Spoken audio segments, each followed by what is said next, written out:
नमस्कार. Share market Marathi या YouTube चॅनलवर आपल्या सर्वांचं हार्दिक स्वागत. आजच्या व्हिडिओमध्ये आपण शुक्रवार दिनांक 5 जुलै 2024 साठीचं इंडेक्स व स्टॉकचं विश्लेषण करणार आहोत. मात्र या विश्लेषणाला सुरुवात करण्यापूर्वी आपल्या सर्वांना एक नम्र सूचना आहे. ती म्हणजे या व्हिडिओच्या डिस्क्रिप्शनमध्ये आपण शेअर मार्केट मराठीच्या व्हॉट्सअप, टेलिग्राम आणि फेसबुक ग्रुपच्या लिंक दिलेल्या आहेत. तुम्ही ते ग्रुप जॉईन करू शकता. त्याचसोबत आपण तिथे शेअर मार्केट मराठीच्या वेबसाईटची लिंक सुद्धा उपलब्ध करून दिलेली आहे. आपण आपल्या वेबसाईटला अवश्य भेट द्या. या महत्त्वाच्या सूचनेनंतर आता आपण आपल्या मूळ विषयाकडे परत येऊया आणि आज गुरुवारी इंडेक्समध्ये कशा प्रकारे मूव्हमेंट झाली व उद्या शुक्रवारी कशा प्रकारे होऊ शकते याचं विश्लेषण करण्यासाठी डायरेक्टली जाऊया चार्टवर. आणि इथे मी बँक निफ्टीचा 15 मिनिटाचा चार्ट ओपन केलेला आहे. तुम्ही बघू शकता की मागचे 2 दिवस बँक निफ्टी एका रेंजमध्ये अडकलेली आहे. आता ही रेंज कोणती आहे? तर खालच्या बाजूला तुम्ही बघू शकता की ही 52,800 ची लेवल आहे. 52,800 च्या खाली आपल्याला जाताना दिसत नाहीये आणि वरच्या बाजूला बघितलं तर तुमच्या लक्षात येईल की साधारणपणे ही लेवल आहे 53,200.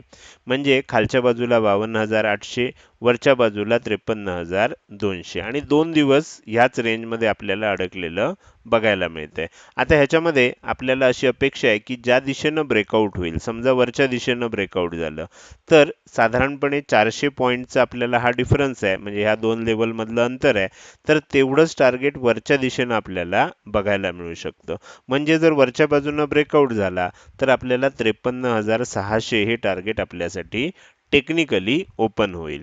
त्याचसोबत जर समजा असं झालं नाही आणि खालच्या दिशेनं ब्रेकडाऊन झालं, म्हणजे 52,800 ही लेवल जर खालच्या बाजूनं मोडली आणि ह्याच्या खाली टिकलं तर काय होऊ शकतं? 52,400 पर्यंत खाली जाऊ शकतं. म्हणजे ह्या दोघांमध्ये जेवढं अंतर आहे, मार्केट ज्या वेळेला असं रेंज बाउंड होतं, हे अंतर समजा 400 पॉईंटचं आहे, तर 400 पॉईंट आपल्याला काय होणार आहे? टार्गेट वर किंवा खालच्या बाजूला टेक्निकली मिळू शकतं. आता प्रत्येक वेळेला 400 पॉईंटच मिळेल किंवा त्याच्यापेक्षा कमी मिळेल हे आपल्याला सांगता येत नाही. पण एक आपला आत्तापर्यंतचा अंदाज असा असतो की ज्या वेळेला असं रेंज बाउंड होतं, ब्रेकआउट नंतर ज्या रेंजमध्ये ते अडकलेलं असतं, त्या रेंज इतकं टार्गेट आपल्याला ज्या दिशेनं ब्रेकआउट होतो त्या दिशेनं मिळतं. तर त्यानुसार आपल्याला ही गोष्ट आता लक्षात येऊ शकते. आता हे झालं आपल्याला मागच्या 2 दिवसात काय झालं. खरं बघायला गेलं तर मागचा जवळजवळ एक आठवडा मला माझ्या वैयक्तिक गोष्टींमध्ये मी बिझी असल्यामुळे मला व्हिडिओ करता आले नव्हते. तर आता इथून पुढे आपल्याला सर्व जे व्हिडिओ आहेत हे रेग्युलर पद्धतीनं उपलब्ध होतील.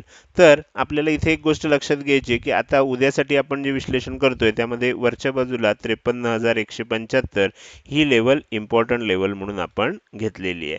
खालच्या बाजूला 52,925 ही लेवल इम्पॉर्टंट लेवल म्हणून घेतलेली आहे. आता ह्या दोघांमध्ये 250 पेक्षा थोडासा जास्त डिफरन्स असल्यामुळे आपण साधारण 53,055 ह्या रेंजच्या आसपास सेंटर लाईन सुद्धा घेतलेली आहे. आता काय होऊ शकतं जर इथे वरच्या बाजूला ओपन झालं, फ्लॅट ओपन झालं किंवा अगदी थोडंसं गॅप अप ओपन झालं, 53,200 च्या आसपास ओपन झालं आणि जर समजा ही लेवल ब्रेक करून वर टिकायला लागलं तर आपल्याला काय होऊ शकतं? 53,275 हे आपल्यासाठी पहिलं टार्गेट असणार आहे.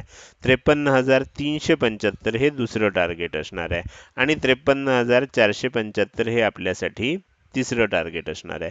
साधारणपणे आपल्याला माहिती आहे की आता मगाशीच मी सांगितलं की इथनं ब्रेकआउट झालं तर 400 पॉईंटची रेंज मिळू शकते किंवा 400 पॉईंटचं टार्गेट बघायला मिळू शकतं. मात्र इथे देताना एवढेच का दिलंय? कारण आपल्याला माहिती आहे की जेव्हा इथून वर जाणार आहे 53,500 च्या आसपास आपल्याला एक रेझिस्टन्स फेस केला जाऊ शकतो. टेक्निकली जरी 400 पॉईंटचं आपल्याला मिळालं असलं तरी प्रत्यक्षात आपण 100-100 पॉईंटच्या अंतराचंच टार्गेट ठेवायला लागतं. तर हे झालं वरच्या बाजूनं ब्रेकआउट होत असेल.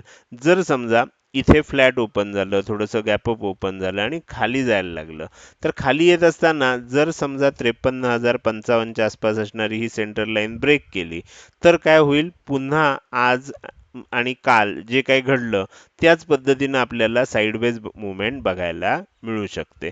अगदी आपल्याला इथून खाली जरी गेलं 52,925 च्या जरी खाली गेलं तरी सुद्धा आपल्याला थोडंसं सावध राहायचं आहे. ह्याचं कारण असं आहे की ह्यापूर्वी बघू शकता की 52,800 च्या आसपास सपोर्ट घेतलाय. पुन्हा इथे पण 52,800 च्या आसपास सपोर्ट घेतलाय.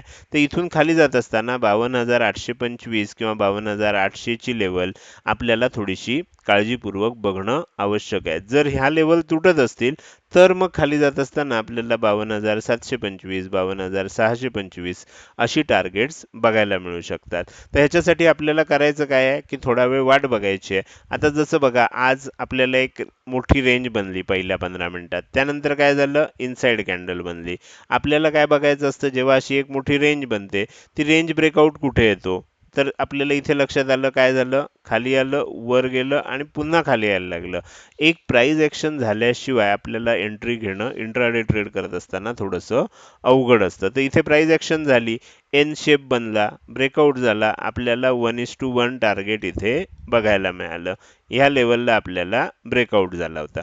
तर अशा पद्धतीनं आपल्याला उद्यासुद्धा वाट बघायला लागू शकते. आता ज्या पद्धतीचं मार्केट आहे ते बघता वरच्या दिशेनं ब्रेकआउट येण्याची शक्यता 60% आहे. 40% शक्यता ही नेहमीच साइडवेज किंवा डाऊनवर्ड मूव्हमेंट होण्याची राहणार आहे. तर हे झालं बँक निफ्टीचं ॲनालिसिस. आता आपण पुढे जाऊया आणि निफ्टीचं ॲनालिसिस करायला सुरुवात करूया. इथे मी निफ्टी 50चा 15 मिनिटाचा चार्ट ओपन करतोय. हा चार्ट थोडासा झूम लेवल ॲडजस्ट करूया म्हणजे आपल्या सर्वांना सर्व लेवल्स व्यवस्थित दिसू शकतील. तर इथे मी निफ्टी 50च्या चार्टचं थोडंसं लेवल ॲडजस्ट केलं आहे. आता आपण इथे बघू शकतो इथे जर आपल्याला बघायचं झालं तर 24,350 ही आपल्याला वरच्या बाजूची इम्पॉर्टंट लेवल आहे. खालच्या बाजूची इम्पॉर्टंट लेवल आहे 24,275. इथे सुद्धा जर तुम्ही बघितलं तर आज गॅप अप ओपन झालं, थोडं वर गेलं आणि मग स्टेप बाय स्टेप आपल्याला खाली येताना बघायला मिळालं.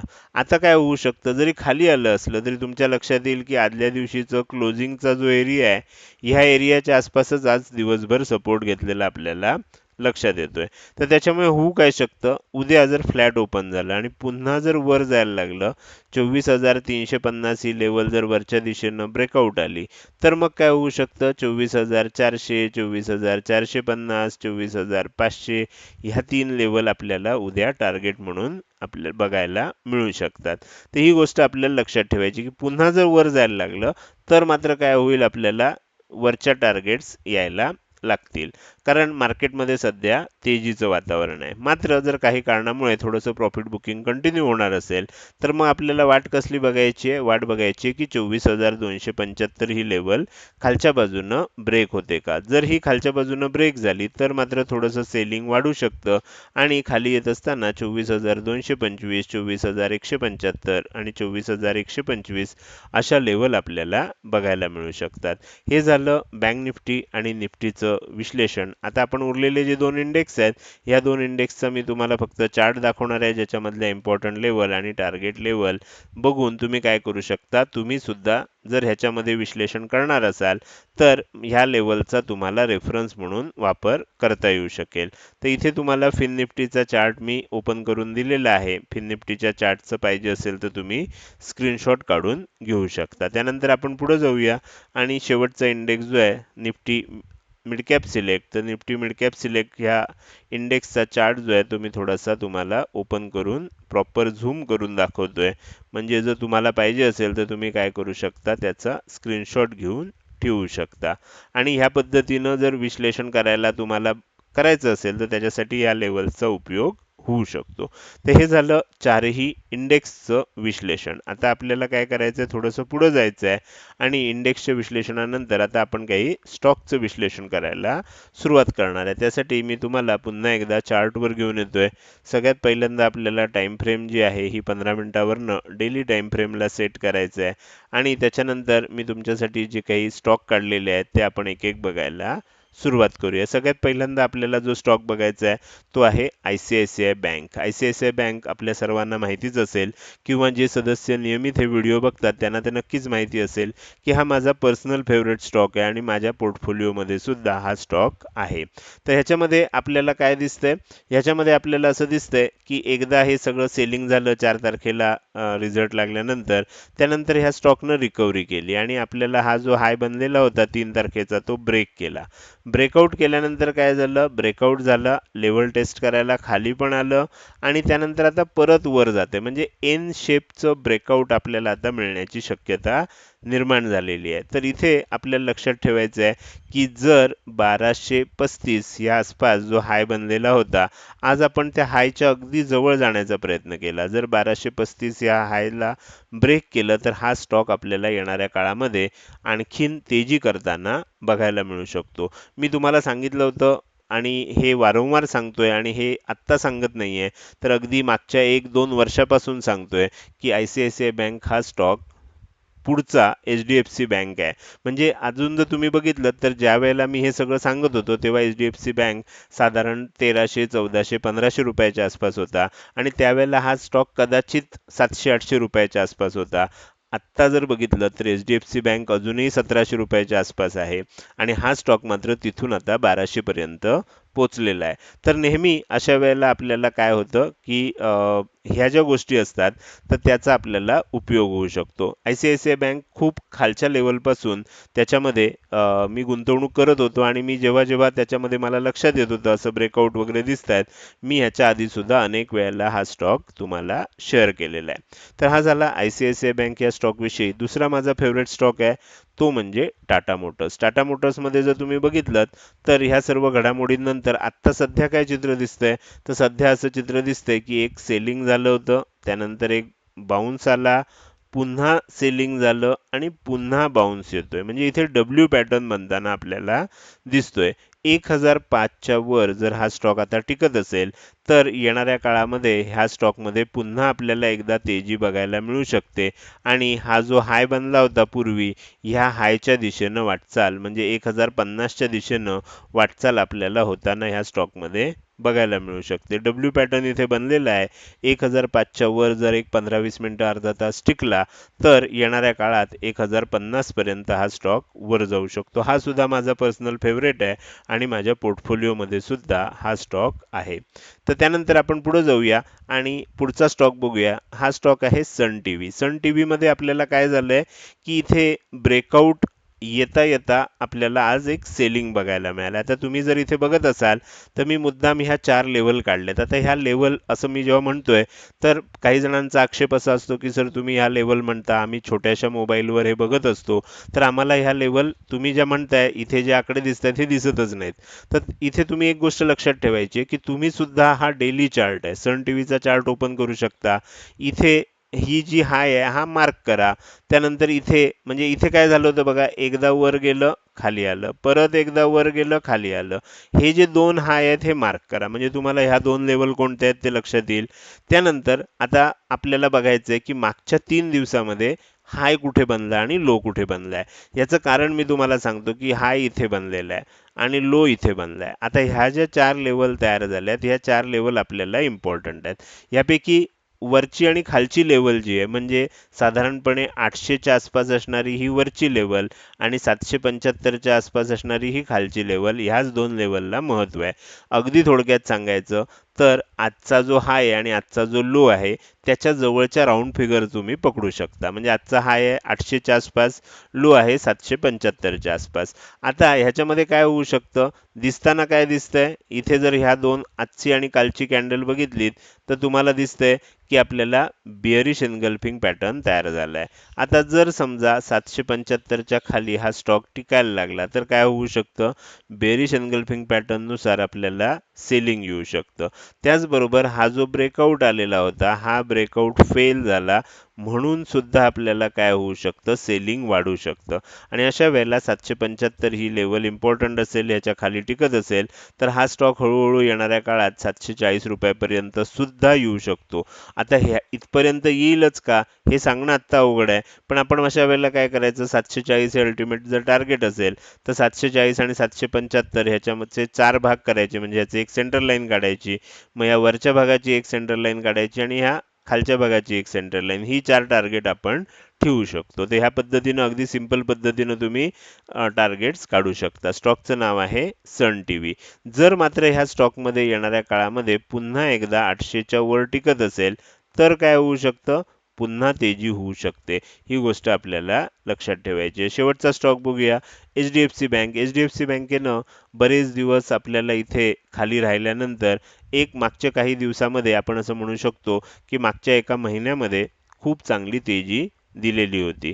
आणि MSCI इंडेक्स हा जो इंडेक्स आहे त्याच्यामध्ये हा स्टॉकचा समावेश होईल, ह्याचं वेटेज वाढेल, असं म्हणजे स्टॉकचा समावेश आहेच, वेटेज वाढेल अशा पद्धतीच्या बातम्या असल्यामुळे आपल्याला काल अचानक गॅप अप ओपनिंग बघायला मिळाली. 1800च्या आसपास ओपनिंग झालं, प्रॉफिट बुकिंग आलं, पण ह्या दरम्यान मी तुम्हाला इथे काय करतो, थोडंसं झूम करून दाखवतो, म्हणजे ह्या सर्व लेवल जे आहेत ह्या तुम्हाला दिसू शकतील.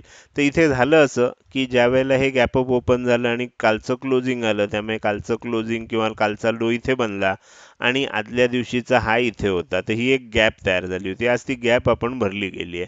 आता काय होऊ शकतं, आता आपल्याला 2 शक्यता आहेत. 2 दिवस सेलिंग झालंय, पुन्हा आपण म्हणजे 2 दिवसापूर्वीच्या स्थितीला परत आलेलो आहोत. आता इथे ह्या लेवलच्या आसपास आपल्याला एन पॅटर्नचा ब्रेकआउट दिला होता. इथून खाली वर गेलं, खाली आलं, एन पॅटर्नचा ब्रेकआउट दिला आणि एन पॅटर्नचा ब्रेकआउट दिल्यावर 1:2 च्या आसपास जवळजवळ आपल्याला टार्गेट सुद्धा या स्टॉकनं दिलेलं आहे.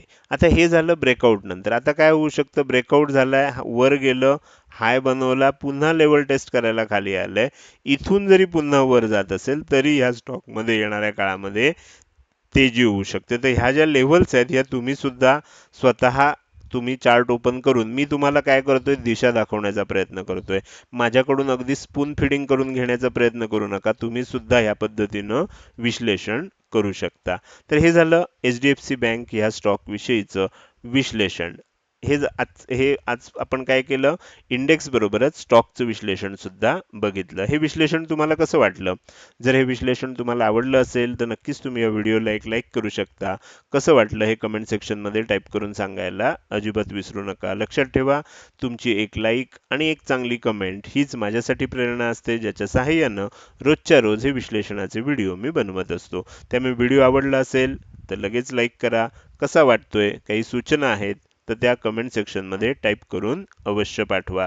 त्याचसोबत हा व्हिडिओ तुम्ही अजूनपर्यंत बघताय आणि अजूनही जर तुम्ही शेअर मार्केट मराठी या आपल्या यूट्यूब चॅनलला सबस्क्राईब केलं नसेल तर कृपया सबस्क्राईब करा आणि शेजारी असणाऱ्या बेल आयकॉनला क्लिक करून ऑल असं नोटिफिकेशन निवडा, म्हणजे इथून पुढे रोजच्या रोज येणारे हे विश्लेषणाचे व्हिडिओ मी अपलोड केल्या केल्या तुम्हाला विनाविलंब बघता येतील. आजच्या व्हिडिओमध्ये मी इथेच आपली रजा घेतोय. धन्यवाद.